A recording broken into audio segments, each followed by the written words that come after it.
यज्ञशाला में तो देख रही हैं कि सबका भाग लगा है, लेकिन भगवान शंकर का भाग नहीं है। क्रोधित हो गई और वहां पर जितने भी यज्ञ कराने वाले विद्वान बैठे थे, ऋषि मुनि बैठे थे, सबके ऊपर क्रोधित हो गई और उन्होंने कहा कि सुनहु सभासद सकल मुनिंदा, कही सुनी जिन शंकर निंदा। जब यज्ञ करवाने आप आए हुए हैं तो यज्ञ का जो विधान है, आपको विधान के अनुसार यज्ञ कराना चाहिए। अगर विधान के अनुसार यजमान यज्ञ करने को तैयार नहीं है तो आप यजमान के अनुसार यज्ञ नहीं कराएंगे। आजकल ये बहुत ज्यादा हो रहा है, यजमान को जैसे अच्छा लगता है पंडित जी वैसे ही पूजा करा देते हैं, जबकि पूजन कराने का जो विधान है उस विधान के अनुसार कराना चाहिए। अगर यजमान नहीं तैयार है तो पूजन कार्य बंद करवा देना चाहिए कि हम नहीं करवाएंगे, हम जा रहे हैं। जब आप आचार्य नियुक्त करते हैं तो आचार्य जो आपको निर्देशित करे, जो बताए, उसका पालन आपको करना है। अक्षरशः एक एक बात, एक एक आदेश आचार्य का आपको मानना चाहिए। अगर आप नहीं मानते कि 1 घंटे की पूजा आधे घंटे में कराओ, 10 मिनट में कराओ, 2 घंटे में कराओ, आप आदेशित करते हैं तो आपने आचार्य नहीं बुलाया है, आपने श्रमिक बुलाया है, आपने श्रमिक बुलाया है।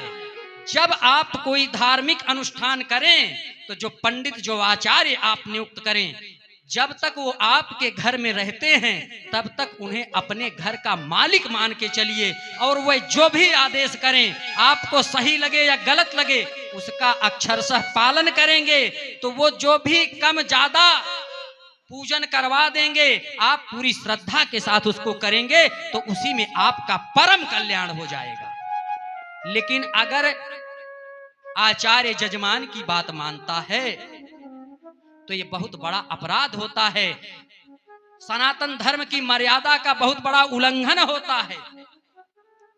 उस मर्यादा को नष्ट कर देते हैं, उस परंपरा को आप बदल देते हैं। जो परंपरा शास्त्रों में निहित की गई है, विहित की गई है, जिसके अनुसार हमें पूजन कार्य, धार्मिक अनुष्ठान करने चाहिए, उसके विपरीत आप कार्य कर देते हैं जजमान को खुश करने के लिए।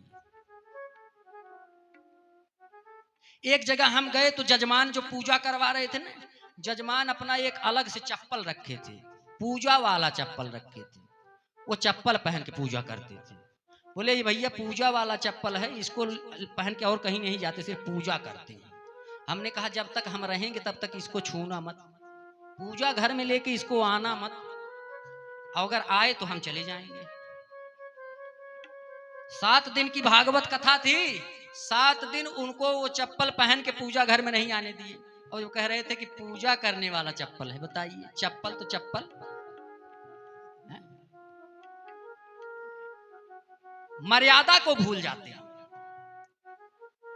तो वही सती क्रोधित होकर के सारे आचार्यों को कह रही हैं कि अगर शंकर की निंदा ये कर रहा था दक्ष, तो तुम लोगों ने विरोध क्यों नहीं किया? क्योंकि भगवान की निंदा जो कान से अपने सुनता है, समझ लीजिए गो हत्या, गाय की हत्या करने जितना पाप करता है। और जो सुनता है वो अगर उसका बस चले तो निंदा करने वाले का उसकी जीभ काट ले, और अगर नहीं काट सकता ना तो आंख में, कान में अंगुली डाल करके वहां से चले जाना चाहिए। तो तुम लोग गए नहीं, दक्षिणा के लालच में बैठकर पूजन करवा रहे हो।